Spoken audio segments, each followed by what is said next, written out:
Welcome to news 360. నేను మీ పవన్ కృష్ణమూర్తి. దేశ రాజకీయ నాయకులందరిది ఒక తీరు అయితే జగన్మోహన్ రెడ్డిది ఒక తీరు. ఏదో ఊరంతా ఒక దారి అయితే ఉలికి పెట్టది ఇంకో దారి అంటారు కదా, ఆ రకంగానే నా రాజకీయం ఉంది అని చెప్పి అసలు నమ్మం మేము. జగన్మోహన్ రెడ్డి కూడా ఫక్త్ రాజకీయ నాయకుడే అని నమ్మేవాళ్ళు కూడా లేదు లేదు, జగన్మోహన్ రెడ్డి చాలా సపరేటు, ఆయన ఎప్పుడు చూసినా కూడా ఆయన పంధాన్ని అనుసరిస్తారు తప్పితే దేశ రాజకీయాలు రాజకీయ ఈ సిచ్యువేషన్స్ వీటిని ఆయన పట్టించుకోరు. ఆయనకు కావాల్సిందే, ఆయన ప్రజలకు ఏది చెప్పాలనుకుంటున్నారో అదే చెప్తారు, అదే చేసుకుంటూ వస్తారు తప్పితే ఇంకోటి ఉండదు. అంతా ఆయన ఇష్టమే. అందుకే 5 ఏళ్లలోనూ ఆ పరదాల మాటనే తిరిగారు. అయిపోయిన తర్వాత అలా ఆ ప్యాలెస్ల పురంలో ఆ 4 గోడల మధ్యన అది ఏం చేసినప్పటికీ, అది భక్తి అయినా రాజకీయమైనా ఇంకోటైనా అన్నీ ఆ 4 గోడల మధ్యలో ఉండి నేను చేస్తాను తప్పితే నేను ప్రజల్లోకి రాను.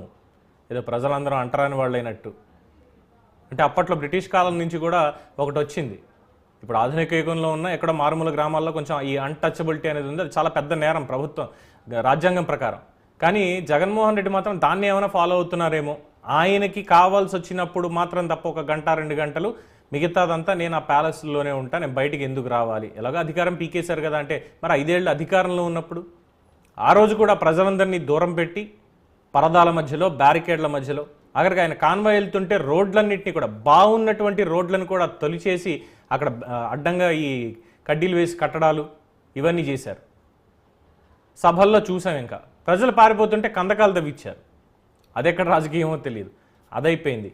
ఇక మిగతా ఎక్కడికి వెళ్ళినా సరే నాకు నా రాజకీయమే తప్ప ఇంకోటి ఏం లేదు.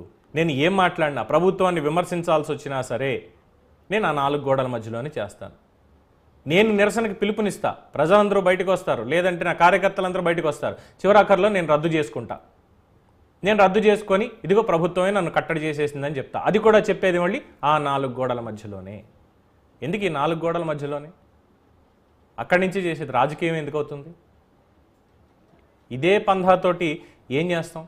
సో ఈరోజు కూడా మొన్న తిరుమల పర్యటన రద్దు చేసుకున్నారు. రద్దు చేసుకున్నప్పుడు ఏం మాట్లాడారో చూసాం. ప్రజలందరూ కూడా నవ్వుకున్నారు. చాలా జగన్మోహన్ రెడ్డి చాలా చక్కగా జోకులు వేస్తాడు 4 గోడల మధ్యలో కూడా అని చెప్పి అనుకున్నారు. అయిపోయింది. సరే, అయిన తర్వాత ఈరోజు నేను 1వ తారీఖు, ఈరోజు గాంధీ జయంతి అక్టోబర్ 2, ప్రభుత్వం సంక్షేమ పథకాలని అమలు చేస్తూ వస్తుంది. వచ్చినప్పటి నుంచి కూడా అన్నీ చూస్తూనే ఉన్నాం. పెన్షన్ల పండుగ ఏం నడుస్తుందో అనేది. అలాగే ఈరోజు మచిలీపట్నం పోర్టును సందర్శించినటువంటి చంద్రబాబు నాయుడు గారు అక్కడ ఏం చేయాలి ఏంటి అనే దాని మీద డాక్యుమెంటేషన్ ఇస్తున్నారు. అలాగే పొద్దున్న ప్రజావేదిక పేరుతో ఏర్పాటు చేసి ప్రజలందరి సమక్షంలో దసరా నుంచి ఏ హామీలు అమలు చేయబోతున్నామో, దీపావళికి ఏ హామీ అమలు చేయబోతున్నామో అని కాలు చేయి కూడా తీసుకుంటూ కూటమి ప్రభుత్వం మెల్లగా పనిచేసుకుంటూ వెళ్తుంటే అన్ని రకాలుగా కూడా దాని మీద కూడా జగన్మోహన్ రెడ్డి గారు విమర్శిస్తూ ఏం మాట్లాడారు? సూపర్ 6 లేదు, సూపర్ 7 లేదు అంటూ ఆయన మాట్లాడినటువంటి మాట తీరు నా మాటల్లో ఎందుకు, ఆయన మాటల్లోనే ఒకసారి విందాం డిబేట్లోకి వెళ్లే ముందు. Play please. Jaganmohan Reddy byte.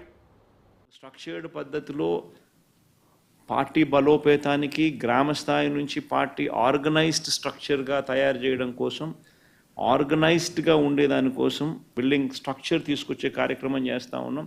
ఆ దిశగా అడుగులు సీరియస్గా వేస్తూ ఉన్నాం. ఇప్పటికీ 4 నెలలు అయిపోయింది. ఇప్పటికే ప్రభుత్వం మీద వ్యతిరేకత గమనిస్తూనే ఉన్నాం. ఒక పక్క సూపర్ 6లు లేవు, ఒక పక్క సూపర్ 7లు లేవు, ఒక పక్క అబద్ధాలు అన్నది మోసం కింద కన్వర్ట్ అయిపోయింది, మోసం కింద కన్వర్ట్ అయింది, కోపం కింద కన్వర్ట్ అవుతుంది ప్రజల్లో. అన్ని విషయాలలోనూ ఈ ప్రభుత్వం పూర్తిగా అన్ని రకాలుగాను ఇదే రకమైన కొలాప్స్ అయ్యే పరిస్థితిలోకే పాలన ఉంది. స్కూళ్ళు పోయినాయి, ఫీజు రీయింబర్స్మెంట్లు పోయినాయి, హాస్పిటళ్ళు పోయినాయి, ఆరోగ్యశ్రీలు పోయినాయి, ఆరోగ్య ఆశ్రయాలు పోయినాయి, డోర్ డెలివరీ పోయింది, జన్మభూమి కమిటీలు వచ్చినాయి. సో ఎన్ని కనిపిస్తా ఉన్నాయండి. చదువులు లేవు, చదువులు పోయినాయి, వ్యవసాయం పోయింది, పెట్టుబడి సాయం పోయింది, ఫ్రీ ఇన్సూరెన్స్ పోయింది, ఆర్బీకేలు పోయినాయి, అన్నీ పోయినాయి. పూర్తిగా గవర్నెన్స్ అంటే ఏదైతే మార్గదర్శకంగా రోల్ మోడల్గా నిలబడాల్సిన రంగాలు వ్యవసాయము, చదువులు, వైద్యము, 3 రంగాలు తిరోగమనమే. గవర్నెన్స్ అనేది లేదు. ఇష్టం వచ్చినట్టుగా దొంగ కేసులు పెట్టి రెడ్ బుక్ పరిపాలనతో దొంగ కేసులను ప్రోత్సహిస్తూ ఉన్నారు. గవర్నెన్స్ అనేది పూర్తిగా పోయింది. లా అండ్ ఆర్డర్ ఎక్కడా లేదు. డోర్ డెలివరీ అనేది గాలికి ఎగిరిపోయింది.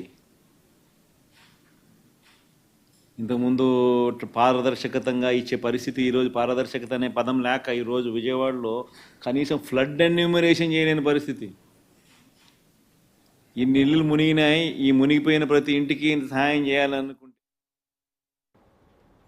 సో చూసారుగా ఆయన మాట్లాడినటువంటి ఆఖరి 2 మాటలు కూడా, అంటే ప్రజలు ఏం తెలుసుకోరు, నేను మాట్లాడను, వాళ్ళ దగ్గరే ఉండవు, అంటే 5 ఏళ్ల పాటు నేను వాళ్ళని ఆ విధంగా మభ్యపెట్టాను అన్నటువంటి ఒక భ్రమలో, చిత్త భ్రమలో ఇంకా జగన్మోహన్ రెడ్డి ఉండిపోయారేమో. అందుకే ఆ 4 గోడల మధ్యలోనే పరిమితం అయిపోయి బయటకు వస్తే మాట్లాడలేక, మిగతా మీడియా మిత్రులందరూ వెళ్తే మీరెవరో వద్దు, మీ కెమెరాలు వద్దు, మా కెమెరాలు మేము సెట్ చేస్తాం, మీకు లింక్ ఇస్తాం, మీరు ప్రశ్నలు మీరు అడగకూడదు, మేము ఇచ్చినవే అడగాలి అనేటువంటి రెస్ట్రిక్షన్స్ పెడుతూ ఆయన మాట్లాడినటువంటివి చూశారుగా. డోర్ డెలివరీలు ఎగిరిపోయాయి. మరి ఆయన హయాంలో డోర్ డెలివరీలు జరిగినవి ఏంటి అంటే, పౌర సరఫరాలు జరగలేదు కానీ బూత్ సరఫరాలు జరిగాయి. అలాగే డోర్ డెలివరీ అంటే డ్రైవర్ని హత్య చేసి డోర్ డెలివరీ చేయడం. సరే, అవి ఆగిపోయాయి. మరి దానికి మరి జగన్మోహన్ రెడ్డి గారు ఏం చెప్తారో తెలియదు. అలాగే పారదర్శకత అన్నారు, ట్రాన్స్పరెన్సీ ఇన్ ద గవర్నెన్స్. అంటే ఏదైతే గవర్నమెంట్ జీవోలు, గవర్నమెంట్ ఆర్డర్స్, ఉత్తర్వులు మేము జారీ చేస్తున్నామో అవి ప్రజలకు తెలియాల్సిన అవసరం లేదు, ప్రతిపక్షాలకు తెలియాల్సిన అవసరం లేదు, కోర్టుల ముందు కూడా మేము పెట్టాం అన్నంత పారదర్శకత మెయింటైన్ చేసినటువంటి జగన్మోహన్ రెడ్డి ఈరోజు పారదర్శకత గురించి ఆయన లెక్చర్ ఇవ్వడం, అది కూడా మళ్ళీ 4 గోడల మధ్యలోనే ఉండి. అంటే ఈ 4 గోడల మధ్యలో ఉండడం వెనక లాజిక్ ఏంటి అనే దాని మీదే ఈరోజు కూడా డిబేట్. మనతో అందుబాటులో ఉన్నారు ప్రముఖ రాజకీయ విశ్లేషకులు కృష్ణాంజనేయులు గారు, అలాగే లక్ష్మీరెడ్డి గారు తెలుగుదేశం పార్టీ నుంచి జాయిన్ అయ్యారు. నమస్కారం సార్. కృష్ణాంజనేయులు గారు. నమస్తే అండి. నమస్తే కృష్ణాంజనేయులు గారు, అలవైకుంఠపురంలో అని చెప్పి ఆనాడు స్వామివారి గురించి, విష్ణుమూర్తి గురించి రాసుకుంటే అలా 4 గోడల మధ్యలో అని చెప్పి ఈరోజు జగన్మోహన్ రెడ్డి గురించి చెప్పుకోవాల్సి వస్తుంది. అంటే బహుశా ఏ రాజకీయ నాయకుడికి ఈ రకమైనటువంటి పరిస్థితి ఇప్పటిదాకా రాలేదేమో. 4 గోడల మధ్యలోనే ఉండి అధికారం అయినా సరే, లేదంటే అధికారం కోల్పోయినా సరే నాది ఇక్కడే ఉంటా, నేను ఇలాగే చేస్తా అనేది. సో ఏమంటారు అసలు జగన్మోహన్ రెడ్డికి ఈ 4 గోడల ఫోబియా ఏంటి అసలు? పవన్ గారు నమస్తే. ప్యానల్ మెంబర్స్ అందరికీ నమస్కారము. న్యూస్ 360 కూడా నమస్కారం. ఇప్పుడు మాజీ ముఖ్యమంత్రి జగన్మోహన్ రెడ్డి ప్రెస్ మీట్ పెట్టారు. ఆ ప్రెస్ మీట్ వాళ్ళ పార్టీకి సంబంధించినటువంటి కార్యక్రమం, వాళ్ళ పార్టీ పద్ధతుల్లో మీడియాకి సంబంధించినటువంటి రెస్ట్రిక్షన్స్ ఉండొచ్చు. అదేవిధంగా మీరు పదే పదే మాట్లాడినటువంటి అంశం కూడా 4 గోడల మధ్యలో ఒక ఫోబియా ఏమన్నా ఉందా జగన్మోహన్ రెడ్డికి అని? మరి ప్రెస్ మీట్ 4 గోడల మధ్యలోనే పెడతారు, లేదంటే ఒక కాన్ఫరెన్స్ హాల్లో పెడతారు. బహిరంగ సభలు పెట్టి అయితే ప్రెస్ మీట్లు పెట్టరు. బహిరంగ సభల్లో మాట్లాడేది బహిరంగ సభలు వేరు, ప్రెస్ మీట్లు అన్ని 4 గోడల మధ్యలో జరుగుతాయి. మరి దాంట్లో వచ్చే డిఫరెన్స్ ఏంటో నాకు అర్థం కాలేదు. రెండో అంశం ఏంటంటే, ఎన్నికల్లో ఓడిపోయిన తర్వాత జగన్మోహన్ రెడ్డి తన 5 ఏళ్ల పాటు అధికారంలో ఉన్నప్పుడు బయటికి రాలి, అది అందరికి తెలిసినటువంటి విషయమే. వచ్చిన సభలు సమావేశాల్లో సభల్లో పాల్గొన్నారు, సిద్ధం అంటూ సభలు పాల్గొన్నారు, సభల్లో మాట్లాడారు తప్ప ఆయన ప్రజలతో అయితే ఎక్కడా కలవలేదు. అది అందరికీ తెలిసినటువంటి విషయం. ప్రజలను దూరం పెట్టారు, ఆయన ప్రజలకు దూరం అయ్యారు. అందుకనే ప్రజలు కూడా ఆయన దూరంగా పెట్టారు. 2024 ఎన్నికల్లో జరిగినటువంటి ఆయనకు వచ్చినటువంటి అనుభవం. ఆ తర్వాత ఏం చేశారు జగన్మోహన్ రెడ్డి? ఎన్నికలు అయిపోయిన వెంటనే, ఓడిపోయిన తర్వాత వెంటనే జనం మధ్యకి వచ్చారు. 5 ఏళ్ల పాటు ఆయన ఏం చేశాడో ఆ విషయాన్ని వదిలిపెట్టేసి, ఇట్లా ఉంటే కుదరదు, పార్టీ ఘోరంగా ఓడిపోయింది కాబట్టి వెంటనే జనంలోకి వెళ్ళకపోతే మార్గం లేదు అనేటువంటి ఏం ఎంపిక చేసుకున్నారు? ఈ ప్రభుత్వం అధికారంలోకి వచ్చిన తర్వాత ఎవరైతే వైఎస్ఆర్ కాంగ్రెస్ పార్టీకి సంబంధించిన నాయకులు మేము దాడులు, వాళ్ళ కార్యకర్తల మేము దాడు, కొన్ని చోట్ల హత్య, ఇప్పుడు ఏదో వినుకొండలో జరిగినటువంటి హత్యకు సంబంధించి, వాళ్ళ నాయకుల అరెస్టులకు సంబంధించి, ఇవన్నిటి మీద చనిపోయినటువంటి వాళ్ళ కుటుంబాలను పరామర్శించడానికి వెళ్ళాడు, దాడులకు గురైనటువంటి వాళ్ళని పరామర్శించడానికి వెళ్ళాడు, వాళ్ళ నాయకులు జైలుకి వెళ్తే జైళ్ళకి కూడా వెళ్ళి పరామర్శించాడు. మొన్న ఈ లడ్డూ ప్రసాదానికి సంబంధించినటువంటి వివాదం వచ్చినప్పుడు ఈ తిరుపతి దేవస్థానం దగ్గరికి వెళ్ళి అక్కడే పూజలు చేసి చేద్దామని అను. సరే, ఎలా వస్తావు నువ్వు క్రిస్టియన్వి, నువ్వు ఎలా వస్తావు? లడ్డూ ప్రసాదానికి అపచారం చేసావు, నువ్వు అది చేయాలి, డిక్లరేషన్ ఇవ్వాలి. ఖచ్చితంగా డిక్లరేషన్ ఇవ్వాల్సిందే, డిక్లరేషన్ ఇస్తేనే అడగబోవాలి. ఇచ్చే ఉద్దేశం లేక పవన్ కళ్యాణ్ వెళ్ళాలి, అదే జగన్మోహన్ రెడ్డి వెళ్ళాలి. ఇప్పుడు పవన్ కళ్యాణ్ నేను వెళ్ళాడు, డిక్లరేషన్ ఆయన ఇచ్చాడు, వాళ్ళ అమ్మాయిలతో డిక్లరేషన్ ఇప్పించాడు, ఒక పద్ధతి ప్రకారం వెళ్ళాడు. జగన్మోహన్ రెడ్డికి ఆ డిక్లరేషన్ ఇచ్చే ఉద్దేశం లేకపోవడం మీకు వెళ్ళలేదు, ఇది వేరే విషయం. సరే, నన్ను అడ్డుకోవడానికి పోలీసుల్ని అడ్డం పెట్టారు, ఇవన్నీ కూడా ప్రయత్నం చేశారు. జగన్మోహన్ రెడ్డి ప్రజల మధ్యకు రావటం లేదు అనేటువంటి మాట తప్పు. ఖచ్చితంగా వస్తున్నాడు, అదే ఆయన ఎజెండాకు అనుగుణంగా వస్తున్నాడు. ఆయన ఆల్రెడీ ఉద్యమమే మొదలు పెట్టాడు కదా ఈ రాష్ట్రంలో. దాడులు, దాష్టికాలు, రాజ్యాంగం అమలు జరగటం లేదు, ఇది ఇలా కాదు, ఇలా ఉంటే ప్రజాస్వామ్యం అపహాస్యం అవుతుంది, అసలు ఈ ప్రభుత్వాన్ని మొత్తం దించేసి రాష్ట్రపతి పాలన పెట్టాలని ఢిల్లీ వరకు వెళ్ళి సబ్ పెట్టాడు. ఇక్కడ గల్లీలో కూడా మాట్లాడి జగన్మోహన్ రెడ్డి శైలికి భిన్నంగా 5 ఏళ్లలో తన యొక్క భిన్నమైనటువంటి ఆ పరిస్థితులన్నీ మానేసి కొత్తగా రకం ఏదైతే 2019కి ముందు ఏ విధంగా అయితే పాదయాత్రలు చేశాడో, జనానికి ముద్దులు పెట్టి బొగ్గలు నిమిరి ఆ విధంగా ఒక అవకాశం ఏమనంటే ఇచ్చారు కదా, అప్పుడు ఇచ్చిన తర్వాతే ఆయన జనానికి కనపడకుండా పోయాడు. అందుకనే తన బలం ఏంటి అంటే జనం మధ్యకి వెళ్తేనే జనం నన్ను ఆదరిస్తారు అనేటువంటిది ఆయన క్లారిటీ ఉంది. అందుకని జనం మధ్యకి వస్తున్నాడు. జనం మధ్యకి రావటం లేదనేటువంటి ఆరోపణ కరెక్ట్. ప్రెస్ మీట్లు పెట్టడం, ఒక ప్రెస్ మీట్ పెట్టలే ముఖ్యమంత్రి కూడా. ఎప్పుడు ఆయన ప్రెస్ మీట్ పెట్టలేదు, ఒక ప్రెస్ మీట్ కూడా. ఆయన సజ్జల రామకృష్ణారెడ్డి సలహాదారు ఆయన పెట్టాడు ప్రెస్ మీట్, ఆయన చేత పెట్టించారు. ఇప్పుడు ప్రెస్ మీట్ ఆయన పెడుతున్నాడు కదా జగన్మోహన్ రెడ్డి ప్రతిపక్ష నాయకుడుగా. ప్రెస్ మీట్లు పెట్టిన దాంట్లో 4 గోడల మధ్యలో పెడతాడు. వాళ్ళు మీడియా పలానా వాళ్ళని రమ్మంటున్నారు అంటే అందరూ పార్టీల వాళ్ళు అంతే ఉండాలి. ప్రతి వాళ్ళకి రిస్ట్రిక్షన్స్ ఉన్నాయి. ఆయా పార్టీలకి ఆయా మీడియాని ఎవరిని పిలవాలి, ఎవరిని పిలవకూడదు అనేటువంటి దాని మీద రిస్ట్రిక్షన్స్ అందరూ పెట్టుకుంటున్నారు. అది ఎంత మేరకు వాళ్ళ కరెక్ట్. అంటే కూటమి ప్రభుత్వంలోకి వచ్చిన తర్వాత అంటే లోకేష్ చెలోక్తులు కూడా చూస్తుంటాం. ఎక్కడ సాక్షి బ్రదర్ ఎక్కడ, ఎన్టీవీ బ్రదర్ ఎక్కడ, ఇంకో టీవీ బ్రదర్ ఎక్కడ, మీరు రండి మీ ప్రశ్నలు అడగండి అని చెప్పి వాళ్ళని అంటే ఒక రకంగా చిన్నపాటి ర్యాగింగ్ అనుకోవచ్చు. వాళ్ళు అడిగేటువంటి ప్రశ్నలకి సూటిగా సమాధానం చెప్పడాలన్నీ చేస్తూ.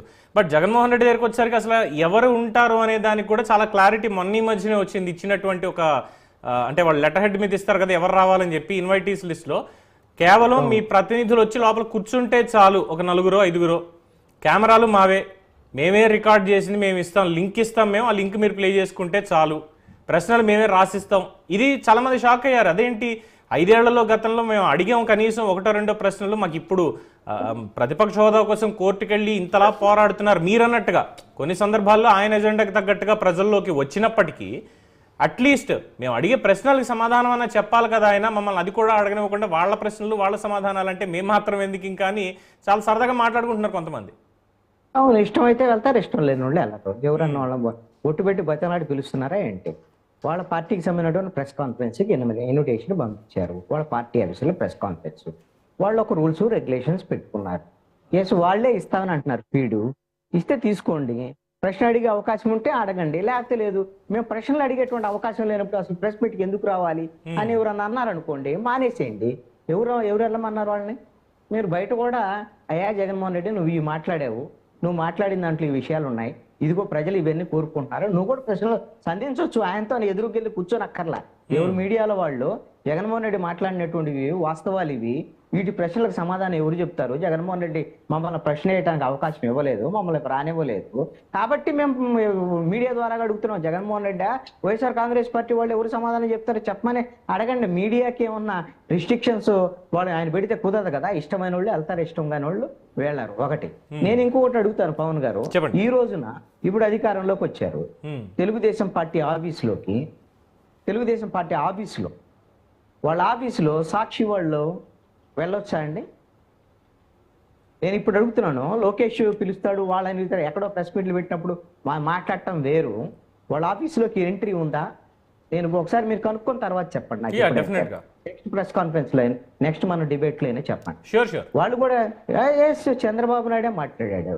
ఏం మాట్లాడాడు? ఎన్టీవీ, TV9, సాక్షి, ఇది బ్లూ మీడియా, మీ ఇష్టం వచ్చినట్టు మాట్లాడితే కుదరదు అని టార్గెట్ చేసి మాట్లాడినటువంటి సందర్భాలు వచ్చుడన్నీ ఉన్నాయి. తెలుగుదేశం పార్టీ ఆఫీస్కి పలానా వాళ్ళు రావద్దు అని వాళ్ళు ఆదేశించినటువంటి పరిస్థితి ఉంది.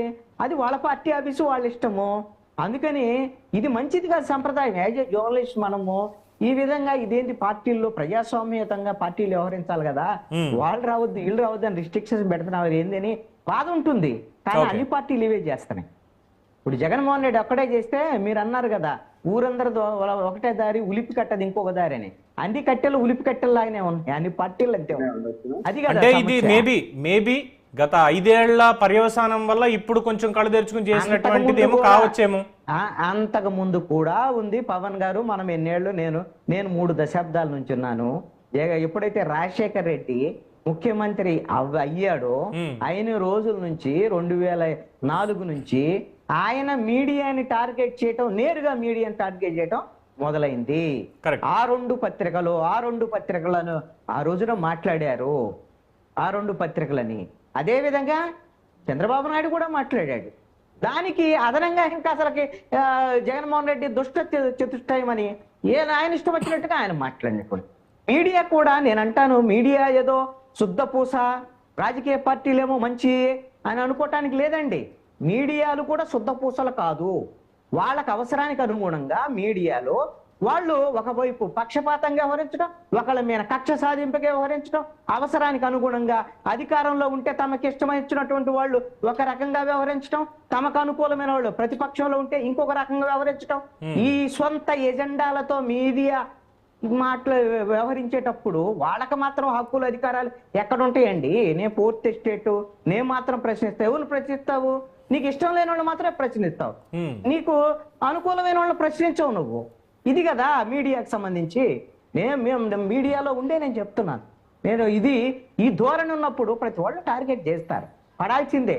మీడియా కూడా ఒక పార్టీ అయినప్పుడు ఖచ్చితంగా మీడియా ఈ రోజున ప్రతి మీడియాలో, ఒక మీడియా అని కాదండి, ఏ మీడియా నిష్పక్షపాతంగా లేదు, పక్షపాతంగానే ఉన్నాయి. ఏదో ఒక పక్షం, వామపక్షం అయితే వామపక్షం, పశుపక్షం అయితే పశుపక్షం, నీలిపక్షం అయితే నీలిపక్షం, పక్షాలైతే మాత్రం కామన్ అయిపోయింది. ఒకరినొకరు తిట్టుకోవటం కూడా కామన్ అయింది. మీడియాలో తిట్టుకోవటం కూడా కామన్ అయింది. మీడియాలు తిట్టుకోవటం కూడా ఈ మధ్య కాలంలో చూస్తున్నాం.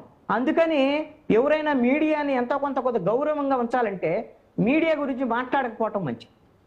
ఓకే. సో లక్ష్మీరెడ్డి గారు, సార్, జగన్మోహన్ రెడ్డి గారు ఇవాళ మాట్లాడింది చూసారా? జగన్మోహన్ రెడ్డి చూశారు సార్. అవే ప్రశ్నలు మీకు.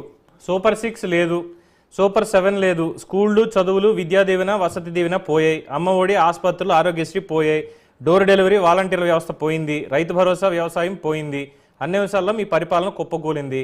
విద్యా, వైద్య, ఆరోగ్యం, వ్యవసాయ రంగంలో రాష్ట్రంలో తిరోగమనం ఉంది. మీ దాంట్లో రెడ్ బుక్ పాలన మాత్రమే నడుస్తోందా?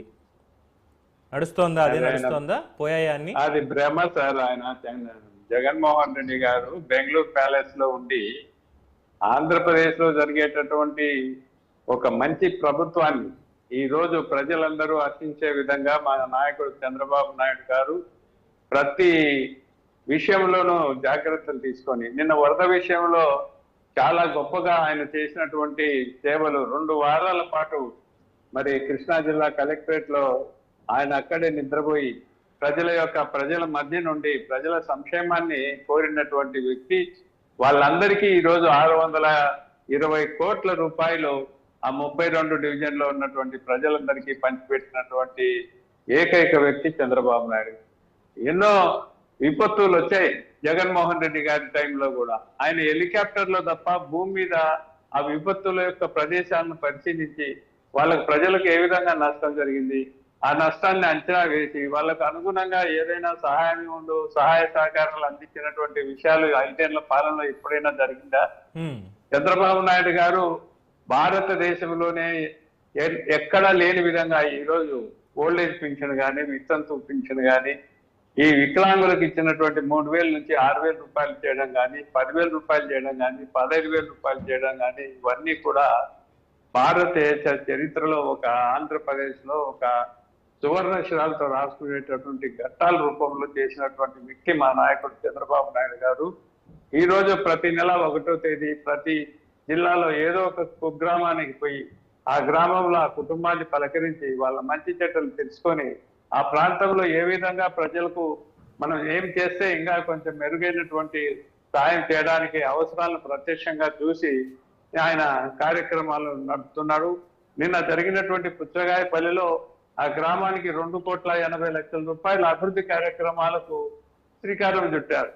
ఆ విధంగా ఒక్క రోజైనా జగన్మోహన్ రెడ్డి గారు బటన్ కొట్టడం, ఇంట్లో కూర్చోవడం తప్ప ఏ రోజు ప్రజల మధ్య పోయి వాళ్ళ కష్ట సుఖాలేమి, ఈ బటన్ కొట్టినటువంటి డబ్బులు చేరుతున్నాయా లేదా, ఏమన్నా ఈ విషయాల్లో ఆయన చూసుకునేటువంటి జాగ్రత్తలు ఏమున్నాయి? ఏ రోజు కూడా ఆయన పరదాలు కట్టుకొని తిరిగాడే తప్ప ప్రజల మధ్యలో ప్రజలతో మమేకమై తిరిగినటువంటి రోజులు లేవు. ఏదో నేను చేశాను అయిపోయింది అన్నట్లు ఎవరన్నా తెలుగుదేశం వాళ్ళు ప్రశ్నిస్తే వాళ్ళని అందరినీ లాకప్లో వేయడము, విపరీతంగా హింసించడము, వాళ్ళ కార్యకర్తలు వాళ్ళని కొట్టించడము, ఇవన్నీ చేయడం తప్ప ఆ సజ్జల రామకృష్ణారెడ్డి గారు ఎగతాళి మాటలు మాట్లాడి జగన్మోహన్ రెడ్డి గారిని ఈ దశకి తెచ్చారని అది జగన్మోహన్ రెడ్డి గారి. తెలుగుదేశం పార్టీ ఈరోజు ప్రతి మంత్రి కానీ, మాకు ఉండేటువంటి మంత్రులు కానీ, కార్యకర్తలు కానీ ప్రజల మధ్యలో తిరుగుతున్నారు. ప్రజల మధ్యలో ప్రతి ఒక్క కార్యక్రమాన్ని సొంతంగా పర్యవేక్షించి వాళ్ళ యొక్క అవసరాలు తీరుస్తున్నాం. సూపర్ 6 పథకాలు కూడా ఒక 6 నెలల్లో చూడండి, అన్ని పథకాలు కూడా మళ్ళా అమలవుతాయి. అన్ని మేము చెప్పినటువంటి ప్రతి ఒక్క పని ఈ రోజు విడో పింఛన్స్ కానీ, వితంతువుల పింఛన్స్ కానీ, తర్వాత మేము చేసినటువంటి వికలాంగులకు చేసినటువంటి గొప్ప సంచలనమైనటువంటి నిర్ణయం కానీ, ప్రతి నెల 1వ తేదీ 5 గంటలకే ప్రతి కార్యకర్త ప్రతి ఒక్క లబ్ధిదారునికి అందే విధంగా ఈ రోజు ప్రభుత్వం చర్యలు తీసుకుంటోంది. గత నెలలో ఆదివారం వచ్చే దానికి ముందు రోజే 30వ తేదీ పింఛన్లు పెంచినటువంటి పరిస్థితులు వచ్చాయి. మేము అంత పకడ్బందీగా ప్రజలంటే మాకు దేవుళ్లతో సమానమైనటువంటి ఈ కార్యక్రమంలో మేము ప్రజలకు ఒక భగవంతుని స్వరూపాలుగా చూసుకొని నడుస్తా ఉన్నాం. అది ఇంకా అనేక రకాలైనటువంటి పథకాలు. బుడమేరు యొక్క వరద ప్రాంతానికి కారణం ఎవరు? వైసీపీ వాళ్ళు చేసినటువంటి దురాక్రమంలోనే ఈ రోజు ఆ బుడమేరుకు వరద రావడం, మరి మొత్తం గ్రామాలన్నీ మునిగిపోవడం ఇవన్నీ జరిగాయి. వాటినన్నీ ఈ రోజు రక్షించి మేము దారిలో పెట్టుకొని ఒక మహత్తరమైనటువంటి కార్యక్రమాన్ని చేపట్టడం జరిగింది. మరి భవిష్యత్తులో మా నాయకుడు, యువ నాయకుడు లోకేష్ గారు యువగలని ఒక సంచలనమైనటువంటి 20 లక్షల మందికి ఉద్యోగాలకు రూపకల్పనకు నాంది పలుకుతున్నాడు. అలాగే వాళ్లకు నిరుద్యోగ వృత్తి కూడా ఇచ్చేదానికి మేము సిద్ధంగా ఉన్నాం. ఇవన్నీ కూడా ఒక కార్యాచరణ, ఒక పద్ధతి ప్రకారము లోపాలు లేకుండా మేము కార్యక్రమాన్ని జరిపేదానికి ప్రణాళికలు తయారు చేసుకుంటున్నాం. ఆ ప్రణాళికలన్నిటి కూడా మేము అమలు పరిచేదానికి మా నాయకుడు సిద్ధంగా ఉన్నారు. ఆయన బాటలో నడవడానికి ఈ రోజు ఆంధ్రప్రదేశ్ లో ఉన్నటువంటి ప్రజలంతా నూకన్ముఖంగా అందరూ కలిసి వచ్చేదానికి సుఖమంగా ఉన్నారు. ఓకే, అంటే జగన్మోహన్ రెడ్డి గారికి మరి ఇవన్నీ కనిపించట్లేదా, లేదా ఆయన ఉద్దేశం ఇచ్చిన సూపర్ 6 హామీలన్నీ మొట్టమొదటి రోజున ఏదైతే ప్రమాణ స్వీకారం చేశారో ఆ రోజు నుంచే అమలు చేస్తేనే ఇచ్చిన హామీలు అమలు చేసినట్టు అని భావించాలా? ఏదైనా ఒక ప్రణాళికను మనం ఒక ప్రణాళికను పార్టీ ప్రకటించిన తర్వాత దాని మంచి చెడ్డలు దాన్ని రూపకల్పన చేసుకోవాల్సినటువంటి బాధ్యత ప్రభుత్వాల పైన ఉంటుంది. మా నాయకుడు వేదిక పైన ప్రమాణ స్వీకారం రోజు చేసినటువంటి పథకాలు, ఒకటి పింఛన్ల యొక్క విషయంలో అయితేనేమి, తర్వాత ఉద్యోగాలు డిఎస్సిని ప్రకటించడం అయితేనేమి, అనేకమైనటువంటి రంగాల్లో అభివృద్ధి కార్యక్రమాల్లో మేము ప్రకటించినటువంటి అన్ని కూడా మేము ఈరోజు అమలు పరిచేశాం. ఇంకా భవిష్యత్తులో మిగతా ఉన్నది రేపు దీపావళి పండుగకు దీపం పథకాన్ని కూడా మేము ప్రతి ఇంటికి మేము గ్యాస్ సిలిండర్ అందే విధంగా కార్యాచరణలు తయారు చేశాం. తర్వాత ఫ్రీ బస్సు కూడా, మహిళలకు ఫ్రీ బస్సుది కూడా ప్రణాళికలు సిద్ధం చేశారు. ఇవన్నీ కూడా మేము త్వరితగానే అమలు అయ్యేదానికి ఆయన మాదిరి లోపాలు లేకుండా ప్రతి లబ్ధిదారునికి న్యాయం జరిగే విధంగా, అన్యాయం జరగకూడదు, ప్రతి వారికి అందాలి, అతులందరికీ అందాలి అనేటువంటి ఒక రూపకల్పనతో ముందుకు పోతున్నాం. ఓకే, సో కృష్ణాంజనేయులు గారు, లక్ష్మీరెడ్డి గారు చెప్పినట్టుగా అంటే జగన్మోహన్ రెడ్డి గారు అన్నది ఈ ప్రభుత్వంలో అసలు ఏమీ లేవు, కుప్ప కూలిపోవడం తప్పితే ఇంకేం మిగలలేదు, వ్యవస్థలన్నీ కుప్ప కూలిపోయాయి అంటూ ఒక వ్యాఖ్య చేశారు. సో వాళ్ళ కూటమి ప్రభుత్వం నుంచి చెప్పేది ఏంటంటే మేము ఆల్రెడీ పెన్షన్లు మొదటి రోజు నుంచి మేము ఇచ్చాము, 1వ తారీఖే పెన్షన్లు ఇస్తున్నాము. అట్ ద సేమ్ టైం రేపు దసరా నుంచి ఉచిత ఆర్టీసీ బస్సును నడుపుతున్నాము మహిళలకి, అలాగే దీపం పథకం దీపావళి నుంచి ఇస్తున్నాము, స్కిల్ సెన్సెస్ ఆల్రెడీ నిన్నటి నుంచి స్టార్ట్ అయింది 20 లక్షల ఉద్యోగాలకు సంబంధించినటువంటి దాంట్లో అని ప్రతి ఒక్కటి చెప్పుకుంటూ వస్తున్నారు. ఇంకో పక్కన ఇందాక మీరు చెప్పారు వరదలు వచ్చినప్పుడు ప్రభుత్వం ఏ విధంగా ఇచ్చేసింది అనేది మనం అనేక డిబేట్లో కూడా మనం డిస్కస్ చేసాం. కళ్ళ కట్టినట్టు సాక్ష్యం కనిపిస్తోంది. ఈవెందో అధికారులు చాలామంది సహకరించకపోయినప్పటికీ కూడా సమన్వయపరుచుకుంటూ ఒక్కొక్కడు ముందుకేస్తూ ఉంటే ఇప్పుడు వచ్చి అంటే ముందు నుంచి చెప్పే మాట ఇదే, రాష్ట్రపతి పాలన పెట్టేయాలన్న దగ్గర నుంచి ఈ రోజు దాకా కూలిపోతుంది కూలిపోతుంది కూలిపోతుంది అంటే ఏంటి? ఇప్పుడు ప్రజావేదిక ఆయన వచ్చిన వెంటనే కూల్చినట్టుగా ఇక్కడ కూడా ఏమైనా కూలిస్తేనే ఆయన దృష్టిలో ఈ పథకాలు జరుగుతున్నాయి, ఇగో ఇప్పుడు కూల్చారు కాబట్టి వీళ్ళు కూడా మనలాగే అనేటువంటి అభిప్రాయం ఏమైనా తెచ్చుకోగలుగుతారంటారా? పవన్ గారు, ఇప్పుడు తెలుగుదేశం నాయకులు లక్ష్మారెడ్డి గారు ఒక లిస్టు చదివారు. ఏం లిస్టు? మేము ఇవి చేసాము, ఇవి చేసాము, ఇవి చేసాం, అవన్నీ వాళ్ళు చేస్తా అన్నయ్య. ఖచ్చితంగా చేశారు. లక్ష్మారెడ్డి గారి పని మా పార్టీ చేసిందని చెప్పుకోవడం. వాళ్ళ పార్టీ అధికార ప్రతినిధి, ఆయన హోదా ఏదో ఒకటి ఉండడం. చంద్రబాబు నాయుడు తిరుగుతున్నాడు, మేము ఇవి చేసాం, అది చేసామని చెప్పుకోండి. వాళ్ళ అధికార ప్రతినిధులు ఉన్నారు, అది వాళ్ళు జనసేన, బీజేపీ వీళ్ళందరూ చెప్పుకుంటూ తిరుగుతూ ఉంటారు. ఓకే కదా? మీరు అది చేశారు, ఇది చేశారు అని చెప్పడానికి జగన్మోహన్ రెడ్డి వీళ్ళ అధికార ప్రతినిధిగా, వీళ్ళ కూటమికి అధికార ప్రతినిధిగా, ఆయన ప్రతిపక్ష నాయకుడు, వైఎస్ఆర్ కాంగ్రెస్ పార్టీకి సంబంధించినటువంటి నాయకుడు. ఆయన బాధ్యత ఏంటి?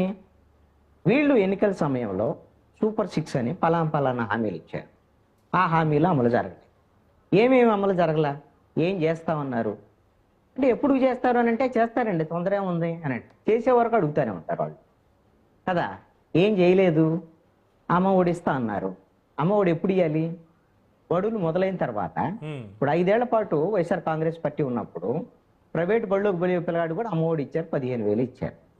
ప్రైవేట్ బడిలో చేర్పించారు వాళ్ళు. అమ్మ 15,000 వస్తున్నాయి కదా, 15,000 గడి సరిపోతాయని చేర్పించారు. ఇప్పుడు వాడు 5వ తరగతి 6వ తరగతిలోకి వచ్చాడు. వీళ్ళు ఏం చెప్పారు? మేము అధికారంలోకి వస్తే మీ అబ్బాయికే కాదు మీ అమ్మాయికి కూడా ఇస్తాము, అవసరమైంది ఇంకొక అమ్మాయి ఉంటే ఇంకా అమ్మాయి, ముగ్గురు ఉంటే ముగ్గురు, నలుగురు ఉంటే నలుగురు, లెక్కబెట్టి 4 15 60, 3 15 45, 2 15 30 లెక్కలు కూడా చెప్పారు. ఇవన్నీ చెప్పారు కదా, అయిపోయింది. మరి ఇప్పుడు బడులు తెచ్చారు, దసరా సెలవులు కూడా వస్తున్నాయి. మరి ఏంటి అమ్మఒడి సంగతి ఏంటి? మరి విద్యాశాఖ మంత్రి నారా లోకేష్ మరి ఆ సూపర్ 6లో అమ్మఒడి కూడా ఉంది కదా. అమ్మఒడి నిదానికి ఇంప్లిమెంట్ చేద్దామని అంటే ఈ సంవత్సరం సంగతి ఏంటి? ఈ సంవత్సరము ఆ ఒక పిల్లలు ఉండేటువంటి 15,000 ఎక్కడ తెచ్చి కట్టాలి? 2 పిల్లలు ఉన్నవాడు 30,000 ఎక్కడ తెచ్చి కట్టాలి? 3 పిల్లలు ఉన్న 45,000 ఎక్కడ తెచ్చి కట్టాలి? మరి వాళ్ళ డబ్బులు ఎవరు ఇవ్వాలి? ఇది అడగాలి కదా. ఎవరు అడగాలి? జగన్మోహన్ రెడ్డి అడుగుతాడు, అడగాలి కదా. వీళ్ళు చేసినవన్నీ కూడా లెక్కేసుకొని వీళ్ళు చెప్తా ఉంటారు. వీళ్ళ ప్రచారం ఇది మంచి ప్రభుత్వం అని ప్రచారం చేసుకుంటున్నారు కదా, తిరిగి ఇంటికి వెళ్ళి స్టిక్కర్లు వేస్తున్నారు కదా, అది వీళ్ళ పని. ఇంకా ఇవ్వలేదు, ఇవ్వండి తొందరగా అని ఈ సూపర్ 6 7 ఎప్పుడు ఇంప్లిమెంట్ చేసేది అని అడుగుతూ ఉంటాడు. అదే విధంగా మొన్న వరదలు వచ్చినాయి, రైతులు పంటలు దెబ్బతిన్నాయి, రైతు భరోసా ఉంది. 13,500 కాదు మీకు 20,000 ఇస్తామని చెప్పారు రైతు భరోసా. ఆ డబ్బులు వచ్చినాయి అనుకో, 20,000 ఎంత కొంత ఉపయోగపడేయిగా. ఎయ్యి రైతు భరోసా ఎయ్యి. ఇప్పుడు పంట వేసి ఎన్నాలైంది? 2వ పంట వేసే సమయం వస్తుంది, రబీకి టైం అయిపోయే పరిస్థితి వచ్చింది. మరి ఇప్పుడు రైతు భరోసా అసలు వస్తుందా రాదా? అసలు సంవత్సరం ఏంటి పరిస్థితి? ఖజానాలో నిధులు జమ అవ్వాలి కదా సార్. ఎవరు ఇవ్వాలి అంటే ఇవేమన్నా ఏం చెప్పాడు చంద్రబాబు నాయుడు ఎన్నికలకు ముందు? జగన్మోహన్ రెడ్డి మొత్తం ఖజానా ఖాళీ చేశాడు, అప్పులు చేశాడు. జగన్మోహన్ రెడ్డికి పాలన చేత కాదు, మేము వస్తాం సంపద సృష్టిస్తాం, ఇంతకన్నా ఎక్కువ సంక్షేమ పథకాలు ఇస్తాం, ఇంతకన్నా డెవలప్మెంట్ కూడా చేస్తాం అని అరిసి గోల్ చేసి ప్రచారం చేసుకున్నటువంటి వాళ్ళు ఎవరు? సంపద సృష్టించాల్సింది ఎవరు? జగన్మోహన్ రెడ్డి సూచిస్తారా? జగన్మోహన్ రెడ్డి ఇచ్చేస్తారా? జగన్మోహన్ రెడ్డి అంటే కాదు ఎలా ఉందంటే, అంటే ఎవరు మాట్లాడినా ఈ మాట ఎలా ఉందంటే, వచ్చిన వెంటనే 2వ నిమిషంలోనే చెప్పారు కాబట్టి హామీలు మేము పొడుస్తూనే ఉంటాం, ఇచ్చే వరకు అడగడం తప్పులేదు సార్. ఇచ్చే వరకు అడగడం, ఎందుకు ఇవ్వలేదు అడగడం తప్పులేదు. కానీ ప్రస్తుతం ఉన్న పరిస్థితిలో ఒక పక్కన అభివృద్ధికి కేటాయిస్తూ అమరావతికి ఇవాళ 15,000 రుణం వరల్డ్ బ్యాంక్ ఇస్తానంది. తొలి విడతలో అందులో 3,750 కోట్లు మేము అమరావతికి ఇస్తున్నాం అని చెప్పి ప్రకటన కూడా అయిపోయింది. అది ఒకటి. ఇంకో పక్కన పెట్టుబడులు రావాల్సినటువంటి ఆ బీపీసీఎల్ రిఫైనరీ ఏదో మన దగ్గర పెడతామన్నారు 85,000 కోట్లు, అదొకటి వస్తుంది. అలాగే కంపెనీలు వీళ్ళు కూడా వచ్చి పెట్టుబడులు పెడతాము, ఉపాధి అవకాశాలు కల్పిస్తాము అదేం చెప్పారు. అలాగే సంపద సృష్టికి సంబంధించినటువంటి కార్యాచరణ ఒక్కొక్కటిగా చేసుకుంటూనే వస్తున్నారు కదా. ఒక్క రోజులోనే ఏమన్నా మన చేతిలో అల్లావుద్దీన్ అద్భుత దీపం ఉందా? రుద్దగానే జీని వచ్చేసి ఎంత కావాలంటే 25 లక్షల కోట్లు పడేవయ్యా, మాకు అప్పులు కూడా అవసరం లేదు, మాకు మేము చూసుకుంటామని చెప్పడానికి. జగన్మోహన్ రెడ్డి దగ్గర ఇక్కడ ఉన్న డిఫరెన్స్ ఏంటంటే అప్పులు ఇద్దరు చేస్తున్నారు. అప్పు చేయకుండా గడిచే పరిస్థితి లేదు. ఈ రోజు ఉన్నటువంటి పరిస్థితికి 1,00,000 కోట్ల రూపాయలు వడ్డీలు కట్టాలి, అది కాకుండా అసలు కట్టాలి, ఇది కాకుండా ఆదాయం తేవాలి, ఇచ్చినటువంటి హామీలు తలకెత్తుకుని ఓ పక్కన చేసుకుంటూ వెళ్తుంటే మొరేలు దెబ్బతీయాలి అన్నట్టుగా తప్పుడు ప్రచారం చేయడం అనేది ఎంతవరకు సమంజసం? అది మీ తప్పుడు ప్రచారానికి మాత్రమే మేము ఉన్నాము అంటే ఇంకా ప్రజల విజ్ఞతగా వదిలేయాలి వాళ్ళు ఎలాంటి వాళ్ళని తెలుసుకోవడానికి. 100 రోజులు, ఓకే, అయిపోయిందా? 112 రోజులు అయిపోయిందా అయింది సార్. 112 రోజుల్లోనే మనకి ఓ 25 లక్షల కోట్లు వచ్చేయాలంటే ఎక్కడి నుంచి వస్తాయి? Very good. మీది అయిపోయిందా? అయిపోతే నేను చెప్పండి చెప్పండి. ఇప్పుడు అధికార పక్షం వాళ్ళు ఎలాగైతే వాళ్ళు మేము చేసిన డబ్బా కొట్టుకుంటాం అనేటువంటి వాళ్ళు చెప్పుకోవటం వాళ్ళ పని. డబ్బా ఏం కాదు, చెప్పుకోవచ్చు, తప్పేం లేదు. అలాగనే వాళ్ళు ఏమేం చేశారో చెప్పటము మీ పని, పవన్ కుమార్ పని అనుకోండి, మీరు కూడా చెప్పండి. ఓకే, నేను కాదంటలా. ఇక్కడ ఏం చేయలేదో చెప్పే పని జగన్మోహన్ రెడ్డికి ప్రజలు ఇచ్చారు. 40% ఓట్లు వేసినటువంటి జగన్మోహన్. అంతే కదా. పవన్ కుమార్ వాళ్ళు చెప్పిన గవర్నమెంట్ చేసిన అన్ని డబ్బా కొట్టే పనిలో ఉన్నాడు అనుకో, కృష్ణాంజనేయులు డబ్బా కొడతాడా లేదనేది కృష్ణాంజనేయులు ఇష్టం. ఓకే కదా. నేను 100 రోజులైందా 120 రోజులైందా ఇంప్లిమెంట్ చేస్తారా పాయింట్ ఇక్కడ కాదు. చంద్రబాబు నాయుడు ఏం చెప్పాడు, ఎప్పటికి ఇంప్లిమెంట్ అలా వస్తే మీడియానే కత్తికి రెండు వైపులా పదునుంది. అందుకని మీరు ఓపెక్ గా వెయిట్ చేయండి. డెఫినెట్ గా మీరు సుదీర్ఘమైనటువంటి మీరు ప్రభుత్వానికి కావాల్సినటువంటి అన్ని డబ్బా కొట్టే పని అంతా మీరు చేసినా గానీ మీ ఇష్టం, అది నేను కాదంటాలా. అందుకని నా పని ఏంటి అని అంటే, నా పని అది 100 రోజులైనా 120 రోజులైనా ఇంకా చేయాల్సినవి ఉన్నాయి. మీ ఇష్టం వచ్చినప్పుడు చేస్తారు, చేయలేదు ఈ విషయం అనేటువంటిది ఒక నేను ఏది పడితే అది విమర్శించలేదు, విమర్శ కాదు ఇది. ఒక సీజన్ విద్యా సంవత్సరంలో అమ్మ ఒడి రాలేదు, ఆ తల్లి పరిస్థితి ఏంటి? సీజన్ లో రైతు భరోసా రాలేదు. దీనికి పవన్ కుమారు చంద్రబాబు నాయుడు ఏం చేస్తాడు, ఎలాగా వరల్డ్ బ్యాంక్ నుంచి చేస్తాడు, ఎలా అమరావతి కడతాడు, ఏంటి, ఇవన్నీ ఓకే. నాకు ఈ రెండింటికి సంబంధించినటువంటి విషయంలో ఎక్కడ ఏ సంపదను సృష్టించి ఎప్పుడుకి తెస్తాడు, ఈ సంవత్సరానికి వస్తాయా రావా? Mister Pavan Kumar as a journalist మీరు చెప్పండి పోనీ, లేకపోతే చంద్రబాబు నాయుడు చెప్పానండి. ఇది మాత్రం చెప్పాలి సార్. చెప్పాలి. ఇప్పుడు మీరు అడగరు, నాలాంటి వాళ్ళు అడుగుతారు, ఖచ్చితంగా అడుగుతారు. ఇది నా డ్యూటీ ఇది. ఇంకా కొంచెం ఎక్స్టెండ్ కే జగన్మోహన్ రెడ్డి ఆయన రాజకీయ విమర్శలు చేస్తాడు, రాజకీయ పార్టీ కాబట్టి. ఆయన ఓడిపోయాడు కాబట్టి గెలిచిన వాళ్ళ మీద విమర్శలు చేస్తాడు. సద్విమర్శ ఎప్పుడు తప్పులేదు. మీలాంటి విశ్లేషకులైనా లేదంటే వారి పార్టీ లాంటి వాళ్ళైనా లేదంటే మాలాంటి జర్నలిస్టులైనా సద్విమర్శ ఎప్పుడూ తప్పులేదు. జరగని దాన్ని జరగలేదని చెప్పాలి, జరిగిన దాన్ని జరిగినట్టే చెప్పాలి. కానీ ఇప్పుడు జరుగుతున్నది ఏంటంటే 4 గోడల మధ్య కూర్చుని ఏది జరగలేదు అని చెప్పడం అనేది మసిపూసి మారేడుకాయ చేయడం లాగా, లేదంటే మరి ఈ చెప్పినవన్నీ జగన్మోహన్ రెడ్డి చెప్పినవన్నీ జరిగినటువంటి వాటిని జరగనట్టుగా జగన్మోహన్ రెడ్డి చెప్పిన ఒక్కటి చెప్పండి. మీరు చెప్పండి యాజ్ ఎ జర్నలిస్ట్, ఆయన జరిగిన దాన్ని ఇది జరగలేదు అని అబద్ధం ఆడాడని ఒక చెప్పండి. అదే సార్, నేనేమంటానంటే ఒకటి చెప్పండి అన్నారు. నేను అందుకే ఒక క్వశ్చన్ కూడా మిమ్మల్ని అడిగా ముందే. చెప్పండి. ఇప్పుడు మొత్తం కుప్ప కూలిపోయింది అంటే ప్రజావేదిక లాగా ఏమైనా కూల్ చేస్తే తప్పితే ఇంకా ఈ ప్రభుత్వానికి ఒక సర్టిఫికేషన్ అనేది లేదా? అవును, నువ్వు చేయాల్సింది చేయట్లేదు, నువ్వు ఎందుకు ఉపయోగమైన దాని మీద ఆయన నెగటివ్స్ తీసుకోవడం ఆయన పనేది. ప్రతిపక్ష నాయకుడిగా మీరు ప్రతిపక్ష నాయకుడి పని అది మాత్రమే కాదు సార్. ప్రతిపక్ష నాయకుడి పని అదొక్కటి మాత్రమే కాదు సార్. సద్విమర్శ అని ఎలా చెప్పానో ప్రజలకు ఏం కావాలనేది ఇవ్వాలని చెప్తూనే మీ దగ్గర నుంచి మీరు జర్నలిస్ట్ గా మీరే ఒక సద్విమర్శ చేయనటువంటి వాళ్ళు ఒక రాజకీయ పార్టీగా ఎలా అంటారు? నేను సద్విమర్శ చేయట్లేదని ఎలా అంటారు? అసలు ఒకటి చెప్పండి, మీరు ఒక విమర్శ చెప్పండి. ఏదైనా ప్రభుత్వం ఈ పని సరిగ్గా చేస్తుంటే బాగుండేది ఏదైనా ఒక మాట చెప్పండి, కనీసం మీ నోట్ నుంచి చూద్దాం.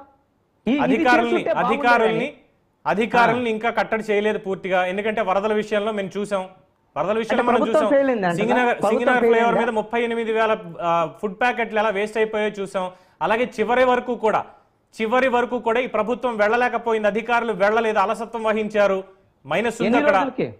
ఎన్ని రోజులు? అందుకని వరదలు చాలా మాట్లాడుకున్నాం. కానీ నేను ఒకటి చెప్తానండి, ఈ రోజున ప్రభుత్వంలో 2 ప్రధానమైనటువంటి అంశాలు ఇప్పుడిప్పుడుగా అమలు జరగాల్సినవి, ఖచ్చితంగా అమలు జరగాల్సినవి జరగటం లేదు. దీని మీద వెంటనే ప్రభుత్వం స్పందించాలి. జగన్మోహన్ రెడ్డితో సంబంధం లేదు. ఇది ఆంధ్రప్రదేశ్ లో ఉండేటువంటి చదువుకునేటువంటి పిల్లలకు సంబంధించినటువంటి అంశం, ఆంధ్రప్రదేశ్ కి జనానికి తిండి పెట్టేటువంటి రైతులకు సంబంధించి ఈ 2 ఖచ్చితంగా అమలు చేసి తీరాలి ఈ సంవత్సరం. ఇది టైం, ఖచ్చితంగా చేయాలి. ఇది చేయకపోతే ప్రభుత్వం ఫెయిల్ అయినట్టే ఖచ్చితంగా. జగన్మోహన్ రెడ్డి ఇంకోటి ఒక పాయింట్ చెప్పినా ముగిస్తా. లక్ష్మారెడ్డి గారు మాట్లాడతారు, ఒక పాయింట్ చెప్పినా ముగిస్తా. జగన్మోహన్ రెడ్డి ఇంకా పాయింట్లు ఖచ్చితంగా ఇవ్వాలి. సూపర్ చెక్స్ ఖచ్చితంగా గుర్తు చేస్తారు. ఇప్పుడు వాళ్ళకి ఆడపిల్లకి 18 ఏళ్ళు నిన్నటువంటి వాళ్ళందరికీ నెలకు 1500 చొప్పున 18,000 సంవత్సరానికి వేస్తా అన్నాడు. 60 ఏళ్ళ లోపు వాళ్ళందరికీ ఎప్పుడు వేస్తావు ఏంటి? దీని సంగతి తెలుసు అని అడుగుతాడు. ఖచ్చితంగా అడుగుతాడు. ఈ ప్రభుత్వాన్ని ఇరకాటంలో పెట్టడమే ప్రభుత్వం అంటే ప్రజల తరపున నేను మాట్లాడుతున్నాను, వీళ్ళు ప్రభుత్వం ఇవ్వట్లేదు, ఫెయిల్ అవుతుంది, ఎందుకు ఇది వీళ్ళు రెడ్ బుక్ ఇంప్లిమెంట్ చేయడం, కేసులు పెట్టడం, వేధించడం, ఇది వీళ్ళకి ప్రయారిటీ, జనానికి సంబంధించినటువంటి సమస్యలు కాదని విమర్శిస్తాడు. మీకు కాదు అని నిరూపించుకునేటువంటి ప్రయత్నం ప్రభుత్వంలో ఉండేవాళ్ళు చేయాలా. మీరు కూడా సపోర్ట్ చేసేవాళ్ళు చేయండి, సపోర్ట్ చేయండి, గవర్నమెంట్ ని మంచిగా పనిచేయించండి. ఓకే లక్ష్మీరెడ్డి గారు, సో ఇప్పుడు అనేది ఏంటంటే ఈ రైతు భరోసా కానీ లేదు అంటే అమ్మఒడికి సంబంధించినటువంటి కానీ ఆ నిధులు ఎప్పుడు ఇస్తారు, అలాగే మహిళలకి 1500 చొప్పున ఇస్తానన్నారు కదా, అది ఎప్పుడు మీరు ఇచ్చేది అన్నటువంటిది ఒకరు అడుగుతున్నారు. మేము చెప్పినటువంటి సూపర్ 6 పథకాల మీద మాకు ఒక అవగాహన ఉంది, ఖచ్చితమైనటువంటి నిర్ణయం అయితే ఉంది. దాన్ని తప్పకుండా మేము చెప్పినటువంటి మా నాయకులు చెప్పినటువంటి హామీని నెరవేర్చేదానికి మేము సిద్ధంగా ఉన్నాం. వాళ్ళ మాదిరి ఇప్పుడు మేము ఒక ఓల్డ్ ఏజ్ పింఛనే ఉంది సార్. ఈ ఓల్డ్ ఏజ్ పింఛను 200 రూపాయలు గారు రాజశేఖర రెడ్డి గారు చేస్తే మా నాయకుడు 1000 రూపాయలు చేశాడు. మా నాయకుడు 1000 రూపాయలు చేసిన తర్వాత అదే పింఛన్ను 2000 రూపాయలు చేశాడు. అదే గవర్నమెంట్ 14 నుంచి 19 లోపలనే 2000 పింఛన్ను జగన్మోహన్ రెడ్డి గారు 3000 చేస్తానని 5 సంవత్సరాలు ఇంప్లిమెంట్ చేసినాడు సార్. ఆయన 200 4 సంవత్సరాలు 250 రూపాయలు చొప్పున ఆయన చెప్పినటువంటి 3000 పింఛన్ ఇవ్వకుండా 5 సంవత్సరాలు దాన్ని లాగి 250 తినడానికి తిండి లేనటువంటి పేదవాళ్లకు, ముసలి వాళ్ళకు ఆ పరిస్థితి ఇచ్చినటువంటి వ్యక్తి జగన్మోహన్ రెడ్డి. ప్రతి జనవరి 1వ తేదీన జాబ్ క్యాలెండర్ అన్నాడు. ఒక్క జాబ్ అయినా ఆయన 5 సంవత్సరాల్లో ఇంప్లిమెంట్ చేశాడా? ఏ కార్యక్రమంలో కూడా లొసుకులు తప్ప ఆయన చేసినటువంటి కార్యాచరణలో మీరు చెప్పినట్టు ప్రజావేదిక కూల్చడం తప్ప ఆయనకు 2 ఆలోచన అనేదే రాలేదు. ఆయన అట్లా అనేక రకాలుగా కూల్చడం తప్ప ఈరోజు అమరావతి రాజధాని దాన్ని ఏ విధంగా నాశనం అయిపోయింది ఈ 5 ఏళ్లలో. అంతా కంప చెట్లు పడి రకరకాలుగా ఇబ్బందులు చేసి దాన్ని క్లీన్ చేసుకోవడానికే ఈరోజు గవర్నమెంట్ తడిసి ఓపెన్ అయినటువంటి డబ్బు ఖర్చు అవుతా ఉంది. అవన్నీ కూడా దృష్టిలో పెట్టుకొని మన నాయకుడు ఒక పక్క అభివృద్ధి, ఒక పక్క సంక్షేమము, ఈ రెండింటినీ కూడా సమతుల్యంగా ఈ రోజు అనేక కంపెనీలు మన రాష్ట్రానికి మనకు వచ్చేదానికి ముందుకు వస్తున్నాయి. నిన్న 2-3 రోజుల కిందట లూలు కంపెనీ వాళ్ళు కూడా వచ్చి 3 ప్రాంతాల్లో మేమంతా మాల్స్ పెట్టి అభివృద్ధి చేసేదానికి మేము సిద్ధంగా ఉన్నాము. దానికి కొన్ని 100,000 కోట్లు మేము పెట్టుబడులు పెడతామని ముందుకు రావడం జరిగింది. అట్లా అనేక రకాలుగా ఈరోజు పారిశ్రామిక పరంగా కూడా మనకు కొప్పర్తేని, కడప, తర్వాత కర్నూలు జిల్లాలో కేంద్రం ఇప్పటికే దానికి ఇంచుమించు 2,000-3,000 కోట్లు సాయం చేసే దానికి కేంద్రం కూడా మంజూరు చేసింది. ఇవన్నీ పోలవరాన్ని కూడా అభివృద్ధి చేసేదానికి కేంద్రం నుంచి అనేక నిధులు తీసుకురావడానికి మా నాయకుడు కృషి చేస్తున్నారు. ఇవన్నీ కూడా మూలపడేశాడు. పోలవరం 72% పూర్తయినటువంటి పోలవరాన్ని ఆయన 5 సంవత్సరాల్లో ఏం చేశాడు? ఏమి చేయలేదు. ఆయన రాజశేఖర రెడ్డి బొమ్మ పెట్టుకోవడానికి ఆయన కృషి చేశాడు. ఇవన్నీ కూడా గత 5 ఏళ్ళు మాట్లాడాము. ఈ 113 రోజులు కూడా ఈ విషయాలన్నీ కూడా అయిపోయాయి. ఆయన వేళ ప్రెస్ మీట్ పెట్టి మాట్లాడిన దాంట్లో అంటే ఆయన వాళ్ళ నాయకులతో మాట్లాడినటువంటి ఆ సమావేశంలో మాట్లాడుతూ అన్నటువంటిది ఏంటంటే ముఖ్యంగా ఈ కొత్త మద్యం పాలసీని ప్రకటించింది 1వ తారీఖున అక్టోబర్ 1న కొత్త పాలసీ వస్తుందన్నారు. కానీ గాంధీ జయంతి రోజున మద్యం పాలసీ ప్రకటించడం ఏంటి, అసలు బుద్ధి ఉందా చంద్రబాబు అంటూ ఆయన ప్రశ్నించారు. దానికి మీరేం చెప్తారు? గాంధీ పుట్టినరోజు సార్ 30వ తేదీ ప్రకటించారు సార్. అది 39నే మద్యం పాలసీ మీద ప్రకటన జరిగింది. ఆయన మాదిరి సొమ్ము చేసుకోవడానికి బ్రాండీ షాపులు పెట్టలేదు సార్. ఇది ప్రజల కోసం పెట్టి నాణ్యమైన మందు అందిస్తామని చెప్పిన మాట ప్రకారం మంచి కంపెనీ నుంచి తక్కువ ధరకే ఇస్తామనేటువంటి చెప్పారు. కానీ గాంధీ మహాత్ముడు పుట్టినరోజు కాదు సార్ అది. 30వ తేదీ నుంచి అమలులోకి వచ్చింది. ఆ గవర్నర్ గారు ఎప్పుడో గత నెలలో మేము దాన్ని ఆర్డినెన్స్ పాస్ చేస్తే గవర్నర్ గారు సంతకమై వచ్చిన తర్వాత నోటిఫికేషన్ ఆటోమేటిక్ గా ప్రభుత్వం ఇచ్చింది, అది అధికారులు ఇచ్చారు. అంతేగాని గాంధీ పుట్టినరోజుకు దానికి సంబంధం లేదు. ఇది ఆల్రెడీ ఎప్పుడో ముందే స్టార్ట్ అయింది. దానివల్ల ఆ జగన్మోహన్ రెడ్డి బ్రాంచీ షాపులే ఉన్నాయి, అవే మూసారు. కానీ మా షాపులు అయితే గాంధీ పుట్టినరోజు ఏం ప్రారంభం చేయలేదు సార్. మా ప్రభుత్వం వచ్చిన తర్వాత ఒక షాప్ కూడా, ఒక బార్ కూడా కొత్తగా ఇచ్చినటువంటి దాఖలాలు లేవు. అది జగన్మోహన్ రెడ్డి అనేది ఏంటంటే మేము మద్య నిషేధం చేస్తామని చెప్పాము, కనీసం ఈ ప్రభుత్వం ఇప్పుడు వచ్చి నాణ్యమైన మద్యం అందిస్తామని చెప్పి వీళ్ళు ప్రామిస్ చేస్తున్నారు. మద్య నిషేధానికి మేము కట్టుబడి ఉన్నామని మళ్ళీ మాట్లాడుతున్నారు. మద్య నిషేధానికి ఆయన కట్టుబడి ఉంటే మరి 5 ఏళ్లలో ఏమైనా మద్యం గురించి రాష్ట్రంలో ఎన్నడూ లేని విధంగా మద్యం కోసం పోరాడే వేల కోట్లు ఆదాయం పేద ప్రజలను ఆరోగ్యపరంగా డబ్బు పరంగా పేదవాళ్ళను ఇంకా పేదవాళ్ళు నిరుపేదలు చేసి అనారోగ్య పాలు చేసి పనికిరాని తక్కువ రకం మంది ఇచ్చి వాళ్ళకి అనేక రకాల జబ్బులకు కారణమైనటువంటి ఈ మందు ఆయన అమ్మాడే తప్ప ఒక ప్రజలు సంక్షేమం కోసం అమ్మినటువంటి మందులు ఎక్కడా లేవనేది మా అభిప్రాయం సార్. ఓకే, ఇంకా మా ప్రభుత్వం తప్పకుండా ఆయన చెప్పినాడు, ఇప్పుడే చెప్పాడు మా బ్రదర్ ఒక ఈ రైతులకు అనేక రకాలుగా మేము ఈరోజు సబ్సిడీ కింద విత్తనాలు ఇస్తున్నాం. పంట వాళ్ళకు పచ్చి రొట్టె వేసుకోవడానికి సబ్సిడీ కింద విత్తనాలు ఇచ్చాం. పురుగు మందులు సబ్సిడీ కింద ఇస్తున్నాం. ఇప్పుడు ఎక్కడైతే ప్రమాదం జరిగి ఈ వరదల వల్ల దెబ్బతిన్నటువంటి పంటల ప్రాంతాల్లో 90% సబ్సిడీతో విత్తనాలు ఇస్తున్నాం, ఎరువులు ఇస్తున్నాం. ఇవన్నీ రకరకాలైనటువంటి రైతు సహాయానికి తాత్కాలికంగా ఏదైతే రైతు ఉపశమనం పొందడానికి అన్ని కార్యక్రమాలు తీసుకున్నాం. అలాగే 67 రూపాయలకే కందిపప్పు ఈరోజు ఎఫ్ఈ షాపుల్లో మేము సప్లై చేస్తున్నాం. 17 రూపాయలకు చక్కెర సప్లై చేస్తున్నాం. ఇవన్నీ కూడా ఇచ్చేటటువంటి గతంలో ఇచ్చేటటువంటి ప్రభుత్వము ఇవన్నీ పూర్వము నూనె కందిపప్పు ఇవన్నీ ఇచ్చేటటువంటి అన్ని కూడా మరి జగన్ దొంగలో దొక్కేశాడు. తర్వాత మేము పండగలకు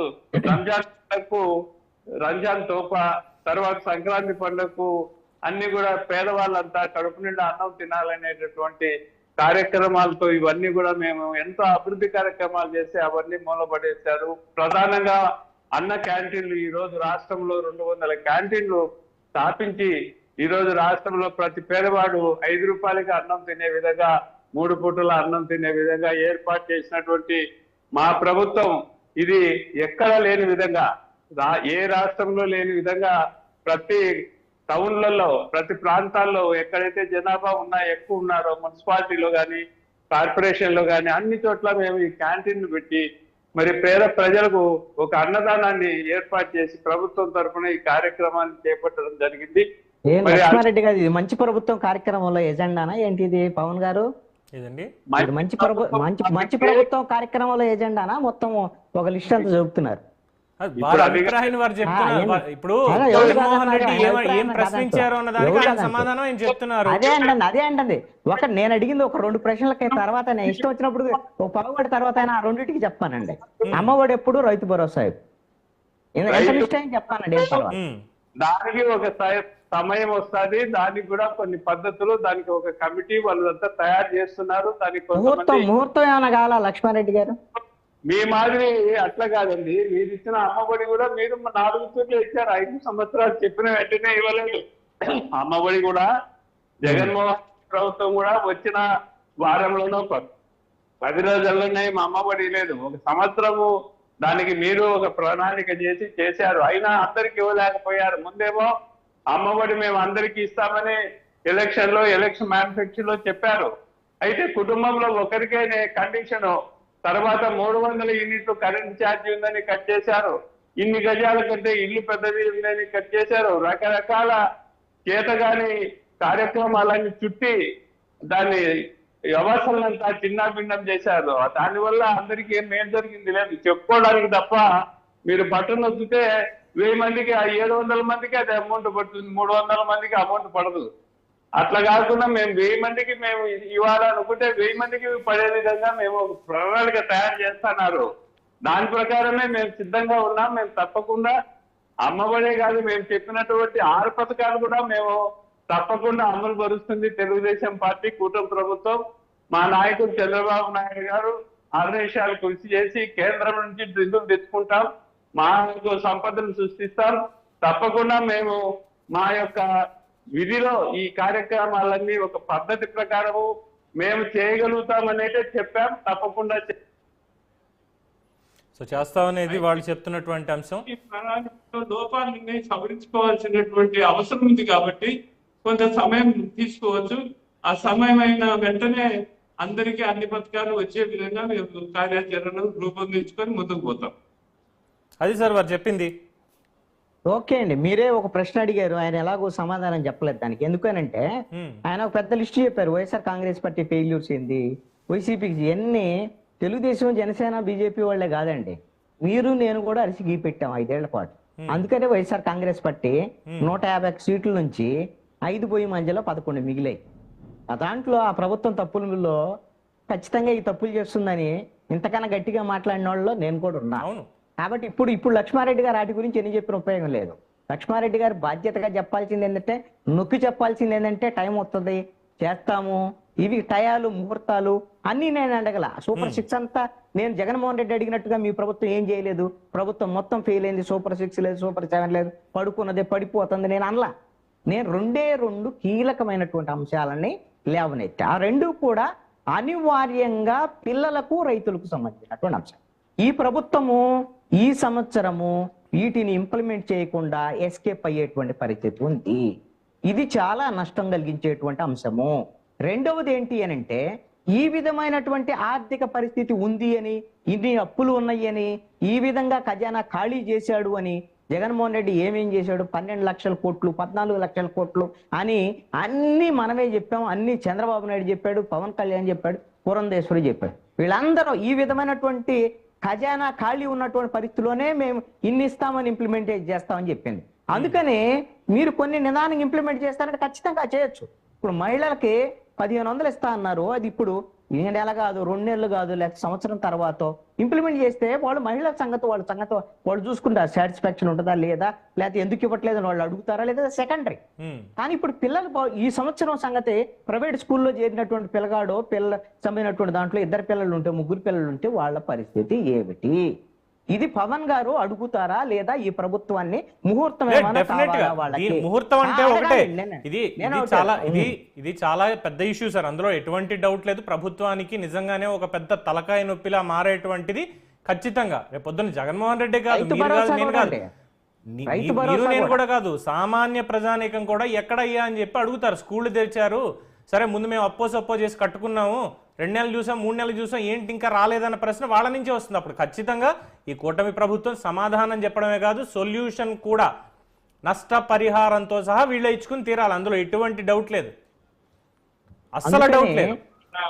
రైతులకు సంబంధించి అయితే ఎస్ మీరు అడిగిన దానికి లక్ష్మీరెడ్డి గారు ఇందాక ఒక మాట చెప్పారు, ఏంటంటే 90% సబ్సిడీ తోటి విత్తనాలు, ఎరువులు అన్ని కూడా మేము రైతులకు ఇస్తున్నాము.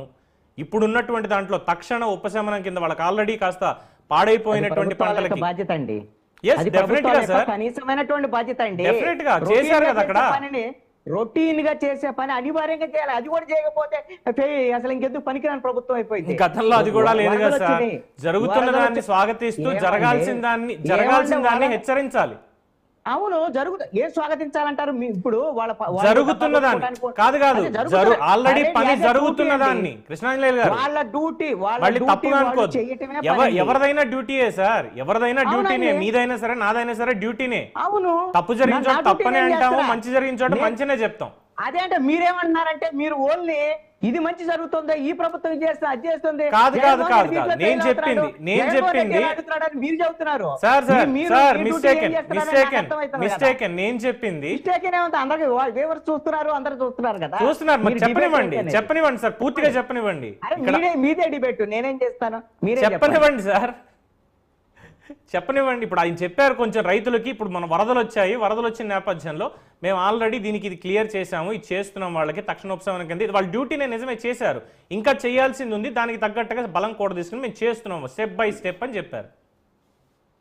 అసలు పని చెయ్యాలి, అసలు పని అంటే ఏం చేయాలి సార్? ఇమ్మీడియట్ గా అకౌంట్ కి డబ్బులు కొట్టేసేయాలంటే రైతు భరోసా ఈ సంవత్సరము రైతులకి ఈ సీజన్లో ఖరీఫ్ సీజన్ ముగుస్తోంది, రబీ సీజన్ లక్ష్మణ్ రెడ్డి గారు చెప్పండి. చేసేదానికి మేము చర్యలు తీసుకున్నాము. పోలీస్ కానిస్టేబుల్ ను కూడా 5,009కి చేపే అవకాశం కల్పిస్తున్నాను సార్. అది కాదు అడిగేది రైతులకి రైతు భరోసా ఎప్పుడు ఇస్తున్నారు అనేది ప్రశ్న. ప్రాజెక్టు గానీ, లక్ష్మీరెడ్డి గారు, రోడ్లు గానీ,